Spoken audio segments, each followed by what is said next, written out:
Tudo bem com vocês? Muito boa noite. Oração, ação.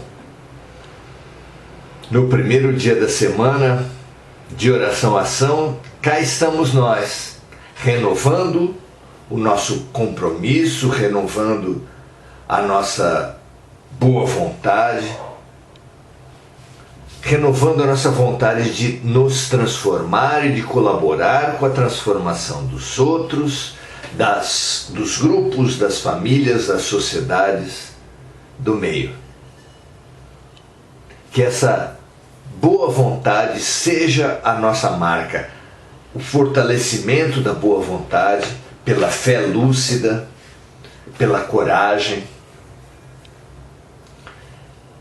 Direcione cada dia nosso para cada vez mais estarmos votados ao bem. Que assim seja. Hoje viemos trabalhar a questão da reencarnação frente ao futuro. Como podemos ser responsáveis? Como podemos responder pelos nossos erros? Como castigos eternos, como recompensas eternas, se tivermos tido privilégios ou prejuízos ou más influências das pessoas, do meio cultural, de famílias perversas. Como comparar para dar a mesma resposta por toda a eternidade, como a doutrina da vida única e das recompensas de céu e de inferno apregoam? Se tão diversas são as condições das criaturas. Alguém que nasceu com deficiência mental, alguém que passou fome dos 0 aos 6 anos, alguém que foi usuário de drogas ainda na barriga de uma mãe dependente. Como comparar, como colocar com as mesmas consequências futuras seres que tiveram vidas atuais tão diferenciadas, tão profundamente diferenciadas? Vamos pensar a respeito disso? É o que Kardec nos sugere hoje. Então estamos no item 222 do capítulo 5, que tem como título Considerações sobre as várias existências do Espírito, no item Análise da alma quanto ao seu futuro. Kardec toma as mensagens dos amigos espirituais que fluíam até ele na França e analisa aspecto a aspecto a reencarnação, contrapondo os limites e as possibilidades da doutrina da reencarnação e da doutrina das vidas únicas, para nos ajudar a termos uma fé raciocinada, uma convicção profunda da reencarnação. Vamos lá? Diz ele assim: acabamos de examinar as condições da alma quanto ao seu passado e ao seu presente. Se a examinarmos quanto ao seu futuro, encontraremos as mesmas dificuldades. Se não, vejamos. Item 1.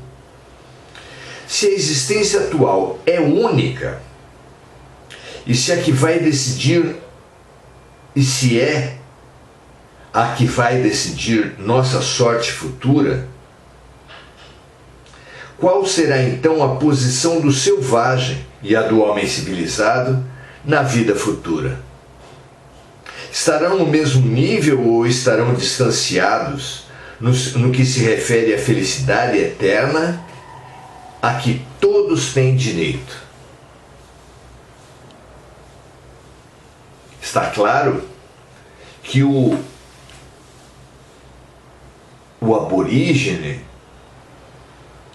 o homem inserido, o indivíduo inserido numa cultura circunscrita aos limites da cultura primitiva, será evidentemente influenciado, sua consciência será determinada pelo meio social mais amplo, o que também equivale a outros determinantes. Então, a ciência do comportamento já estabeleceu com força a tese da influência do meio.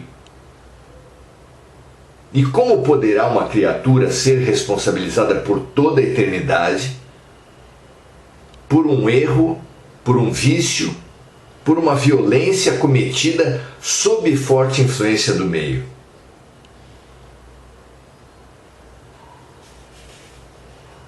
No caso,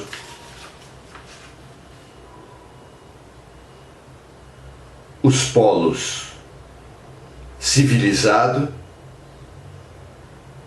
e selvagem. O item 2 continua na mesma linha e pergunta assim: o homem que trabalhou durante toda a sua vida para se melhorar, estará na mesma posição daquele que permaneceu estagnado? E se ele permaneceu estagnado não por sua culpa, mas porque não teve tempo nem oportunidades de se melhorar?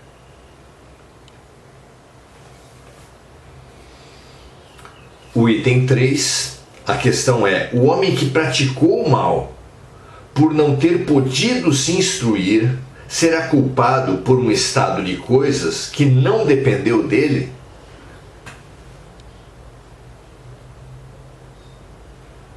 Claro que maior será a nossa responsabilidade quanto mais consciência de nossos erros. A falta da educação, a falta de oportunidades, a questão de viver num meio social selvagem ou civilizado, são fatores que influenciam demais na nossa consciência e, consequentemente, na nossa capacidade de acertar ou errar.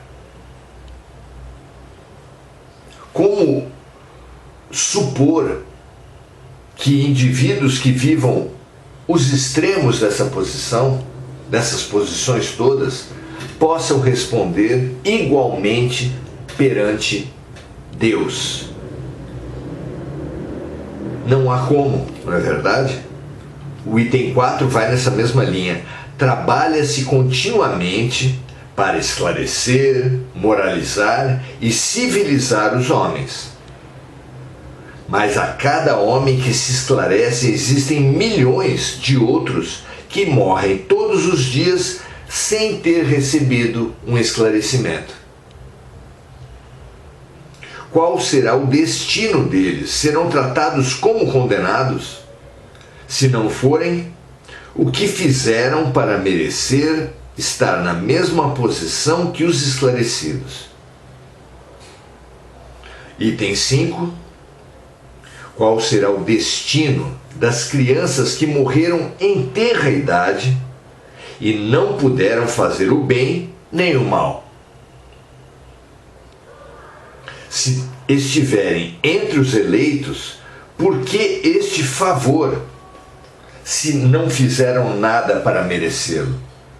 Que privilégio as livrou das dificuldades da vida?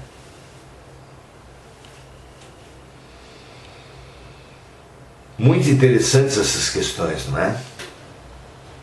Fica claro que a vida única, que a doutrina da vida única, não é complexa o suficiente para oferecer tantas alternativas quantas as que se observa na vida. E continua Kardec: será que existe alguma doutrina capaz de esclarecer essas questões?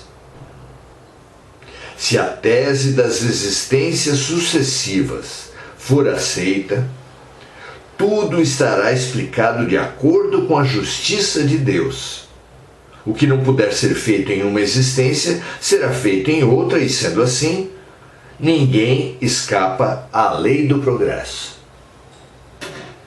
Cada um será recompensado segundo o seu real merecimento, e ninguém fica excluído da felicidade suprema a que todos aspiram, sejam quais forem os obstáculos que encontrem no caminho.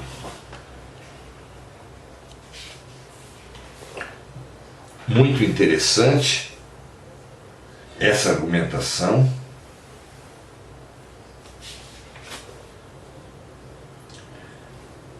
Da reencarnação à luz do futuro. Paulo de Tarso já estabeleceu lindamente que o plantio é livre e a colheita obrigatória. Mas a realidade da vida é que, usando essa mesma imagem de Paulo de Tarso, alguns recebem um terreno com muitas pedras, com uma terra menos fértil, com uma terra mais fértil. Dotados alguns terrenos de água, outros não. E essa diversidade de terrenos torna muito difícil, se não impossível, analisar, avaliar, julgar os terrenos de acordo com a sua produtividade. Julgar os proprietários dos terrenos pela produção que obtiverem das suas colheitas, dos seus plantios. Porque cada terreno tem uma terra com uma fertilidade específica, com uma quantidade de água própria. E essa diferença dos terrenos trará a cada agricultor um resultado muito diferente. Como explicado mesmo na parábola do semeador. O semeador não fala ali, Jesus não nos fala que naquela parábola algumas sementes caem à beira do caminho, outras sobre a rocha, outros em meio a espinhos, e algumas que caem em terra fértil darão a 30, 60 e a 90 por um. Pois a pergunta inerente a essa parábola é por que os seres são tão diferentes. Ou como poderá a vida, Deus, avaliar a produtividade de cada um, comparando a mente, o indivíduo, a cada tipo de terreno, como esses descritos, se são tão profundamente diferentes as situações de cada um. O filho de um rico será analisado, terá sua vida determinada da mesma forma que um filho de pobre? Uma criança que sofreu abuso sexual intrafamiliar em tenra infância? Uma criança que veio com uma mente rebaixada ou deficiente, um autista, um síndrome de Down severo, uma criança com paralisia cerebral? Como analisar essas condições? A própria noção da competição nos esportes obedece a categorias para que crianças não sejam colocadas a competir com adolescentes e com adultos. É preciso considerar a situação de cada um dos atletas, e essas categorias aceitam, abarcam essas diferenças, há as próprias Paralimpíadas, que, divididas em diversas categorias, acabam contemplando as diversas condições de cada atleta. Se os homens, em sua imperfeição, conseguem relativizar a competição geral à luz das múltiplas limitações de faixa etária, de condições psicológicas e físicas, como esperar que Deus nos fosse colocar em situações tão diversas como são as situações humanas e nos aplicar punições, sanções, limitações iguais?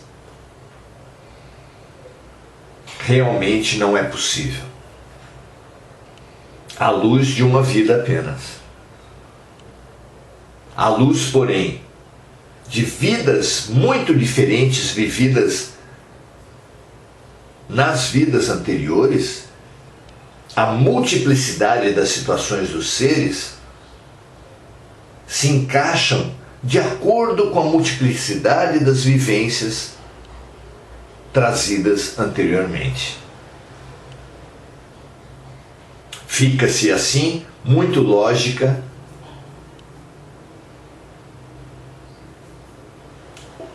a destinação do ser.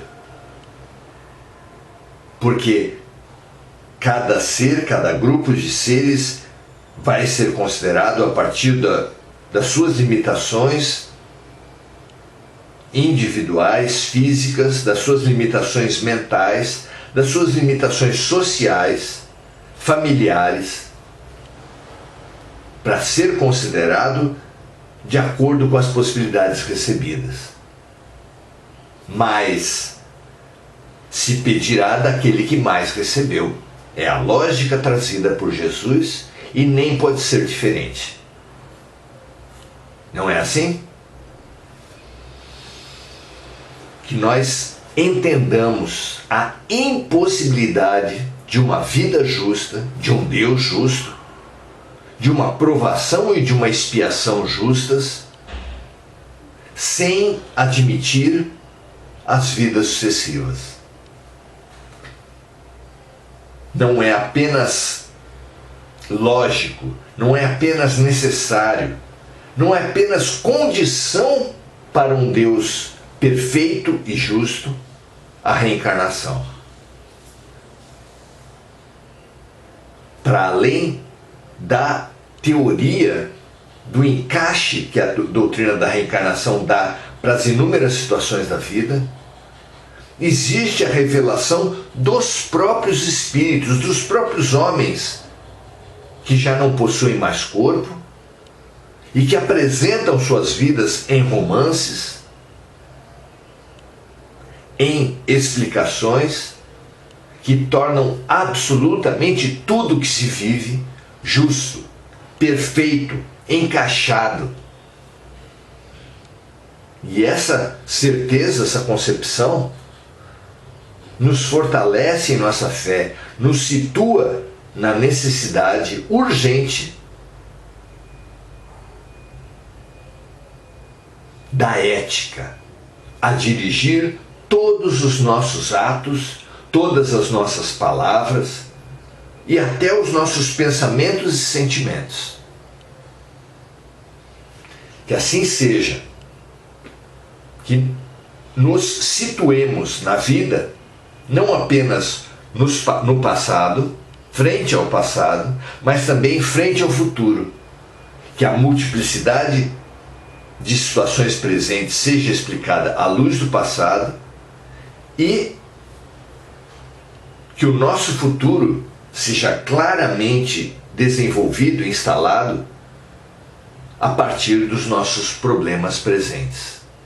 Tudo isso em multiplicidade, em diversidade, em complexidade,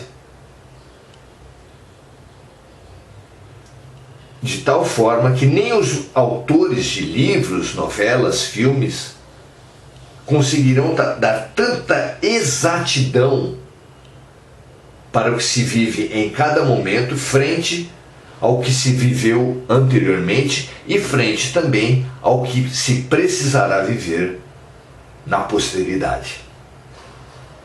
Muito bonito que alcancemos essa complexidade, essa possibilidade, que sejamos estimulados por essas palavras de Allan Kardec, dos Espíritos, por nossos estudos, a estudarmos ainda mais nos romances, nos relatos dos Espíritos, percebendo e transformando aquilo que era injustiça, aquilo que era inexplicável, aquilo que era absurdo numa comparação, como algo justo, exato, perfeito para cada um dos envolvidos. Um prazer estarmos juntos, aprendermos juntos essa exatidão da vida, porque com essa percepção teremos uma condição única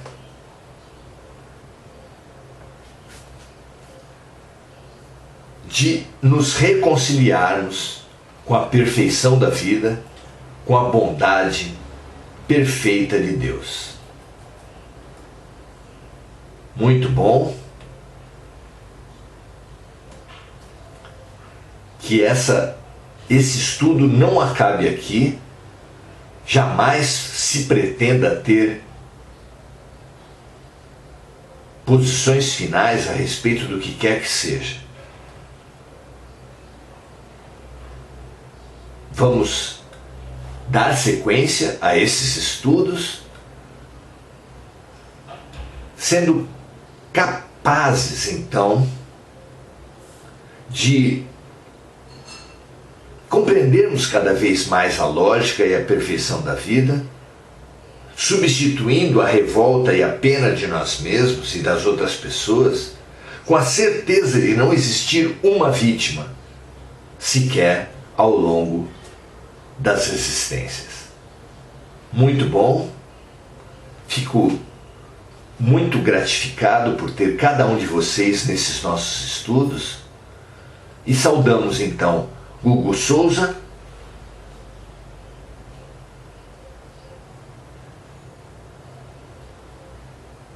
que saúda o nosso estudo,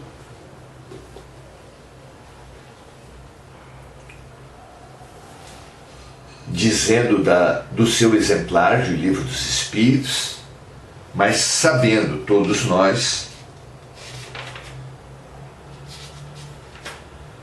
que fomos agraciados com essa pérola do conhecimento universal lá no século XVIII, em 1857 em Paris, cabendo às diferentes versões, às diferentes traduções e edições, não é? Magaldi Marra, muito legal ter você aqui, minha amiga. Lucimara Fernandes,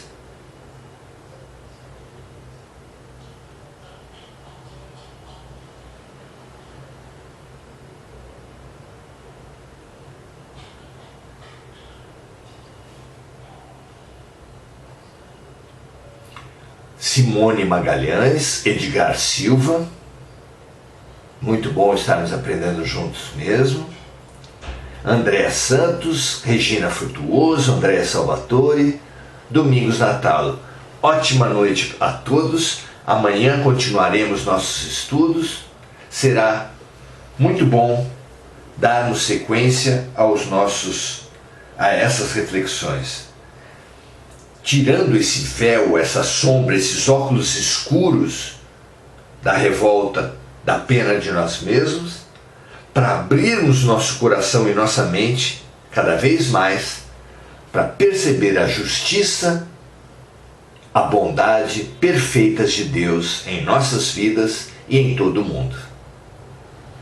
Muito bom estar com todos vocês. Compartilhem se vocês entenderem que faz sentido. e amanhã continuaremos nossas lições. Grande abraço, até amanhã.